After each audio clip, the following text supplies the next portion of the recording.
कहते कि निष्काम होकर करो, निष्काम होकर भजन करो, निष्काम हुए रहना चाहिए। और बहुत सारे भोले भाले लोग निष्काम होने में लग जाते हैं कि निष्काम हो जाएंगे, पहले समस्त इच्छाओं से रहित तो हो जाएंगे, तब जाकर के शरणापन्न होंगे, तब जाकर हम भजन करेंगे। तो उस प्रतीक्षा में बेचारे निष्काम हो जाते हैं। कब? जब शरीर पूरा होता है। जब तक शरीर है, जब तक श्वास है, जब तक मन सक्रिय है, तब तक क्या कोई निष्काम हो सकता है? जैसे आँखों का काम है देखना, कानों का काम है सुनना, समस्त इंद्रियों का अपना अपना कार्य निर्धारित है, वो अपने उस कार्य को निरंतर करती रहती है। वैसे ही हमारी जो एकादश इंद्रिय है मन का तो काम ही है निरंतर कामना करना, सोचना, कुछ न कुछ चाहना। और यह इतना प्रबल इंद्रिय है, समय के प्रभाव से अन्य इंद्रियां भले ही अपना कार्य करना बंद कर दे, ये बंद नहीं करता। खाट पे भी पड़े हुए हों, रोगग्रस्त हों, जराग्रस्त हों, हर प्रकार से निष्क्रिय हो गए हों, तो भी ये अपना काम करता रहता है। भला ऐसा यह मन निष्काम कैसे हो जाएगा? जीवित रहते हुए निष्काम हुआ नहीं जा सकता। इसके लिए हमें पहले समझना पड़ेगा निष्काम होता, फिर कहते क्यों कि निष्काम होकर भजन करो। निष्काम का मतलब ही होता है कि अपनी कामनाएं श्री कृष्ण के लिए, प्रिया प्रियतम के लिए समर्पित कर दे। जो भी कुछ करने की इच्छा हो रही है वह उनके लिए करें, उनकी प्रसन्नता को अपनी प्रसन्नता बनाएं। हम अच्छी रसोई बनाएंगे, ठाकुर जी को भोग लगाएंगे, बड़े प्रसन्न होंगे। वो रसोई तो बनी ही बनी, अच्छी बनेगी, लेकिन स्वयं स्वाद की भावना से नहीं, श्री कृष्ण के प्रिया प्रियतम के आस्वादन के भावना से वो बनेगी। और फिर वो ग्रहण करेंगे, क्योंकि वो कभी रसोई के भूखे तो होते नहीं हैं। रसोई के भूखे हैं क्या?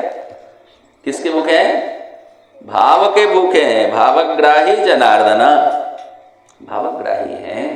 यदि आप उनके निमित्त, उनकी भावना से कि वो प्रसन्न होंगे, उनके लिए हम इस प्रकार ऐसे रुचिकर रसोई बनावें, इस भावना से यदि रसोई बनाते हैं तो ही वो उसको ग्रहण करेंगे, तो ही ग्रहण करते हैं। नहीं तो अन्न के भूखे थोड़ी हैं। हाँ,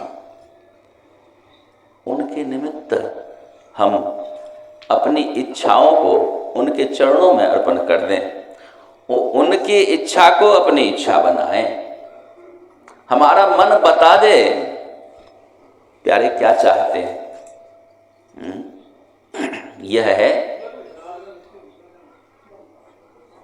प्रेम, इसको प्रेम कहते हैं। जो उनकी इच्छा के लिए हम कुछ करने की इच्छा करते हैं, उनकी प्रसन्नता के लिए कुछ करने की इच्छा करते हैं, उनकी प्रसन्नता के लिए कुछ कार्य करते हैं और उनको अर्पण करते हैं, उसका परिणाम अनुभव होता है कि ओहो इससे बड़े प्रसन्न हुए, तो समझ लें यही प्रेम होता है। इसके अतिरिक्त कोई प्रेम होता ही नहीं संसार में, हो नहीं सकता है, क्योंकि प्रेम टूटता नहीं है। टूटता है क्या? जब टूट गया सो प्रेम होता नहीं। संसार में तो टूटता है, सब टूटने वाला ही है संबंध, कोई जुटे रहने वाला है नहीं। कितना ही वचन भर कर के संबंध बना हो, टूटना तो है ही है। इसलिए भाव उनके लिए हमारा समर्पित हो, भावमयी सेवा हो, उनकी प्रसन्नता ही जीवन का प्रयोजन हो, यही प्रेम कहलाता है। इसलिए संसार में क्या है? प्रेम का अभाव होता है।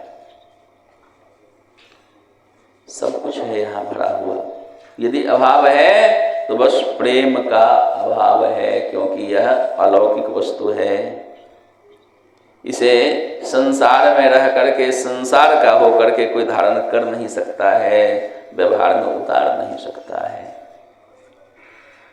और जब तक जीवन में प्रेम न आ जाए तब तक वह कभी सुख अनुभव भी नहीं कर सकता। स्वार्थ एक ऐसा विषय है, कभी सुखी होने ही नहीं देता है। जितनी ही पूर्ति होती जाए ना, उतनी ही और अधिक अधिक आकांक्षाएं बढ़ती जाती है, आशाएं बढ़ती जाती है, अपेक्षाएं बढ़ती जाती है, और वो कभी सुखी होने नहीं देती। इसलिए सुखी होने के लिए, आनंद लाभ प्राप्त करने के लिए प्रेम का होना परम आवश्यक है जीवन में। इस कलिकाल में सर्वाधिक अभाव इसी वस्तु का है, और यही अभाव दूर करने के लिए प्यारे प्रेम पुरुषोत्तम गौर सुंदर के रूप में अवतीर्ण होकर के कृष्ण प्रेम करना सिखाते हैं जीवों को। प्रेम की परिभाषा बताते हैं, प्रेम का मतलब समझाते हैं कि देखो प्रेम यह होता है, उनके लिए तुम जियो, उनके लिए मरो, प्रेम यह होता है, सिखाते हैं, बताते हैं, और यह संसार प्रेममय हो जाता है। इसलिए उनका उपदेश है, जो उनके अनुगामी हैं, उनके अनुयायी हैं, उनको सदा यह स्मरण रखना चाहिए, यह ध्यान रखना चाहिए कि हमें उनके बताए अनुसार चलना है, उनके बताए अनुसार हमारा प्रयोजन होना है, उनके बताए अनुसार हमें सोचना है। तो हमारा प्रयोजन क्या है? प्रेमा पुमर्थो महान। जब आप गौर अनुगत्यता ले चुके हैं, गौर अनुयायी हैं, गौड़ीय वैष्णव अपने को बताते हैं ना, तो आपके जीवन का प्रयोजन क्या हुआ? जो उन्होंने निर्धारण किया, कृष्ण प्रेम को प्राप्त करना, भगवत प्रेम को प्राप्त करना जीवन का प्रयोजन है। यह हृदय में गांठ बांध कर धारण कर लें। यदि भगवत प्रेम आप प्राप्त कर पाए तब तो जीवन धारण करना सफल है, नहीं तो कितना ही रुपया पैसा कमा लें, कितना ही यश उपार्जन कर लें, कितना ही संतान समृद्ध कर लें, बढ़ा लें, जीवन निष्फल ही जाएगा। ये तो सब करते हैं, कौन नहीं करते? इतना कार्य जितने भी जीव जंतु हैं सब करते हैं। अपना अपना तरीका है, अपना अपना ढंग है करने का ना। आहार निद्रा भय मैथुनं च समान में तत्पशु ही नराणाम। सबके ये तरीके हैं, सभी ही काम करते हैं।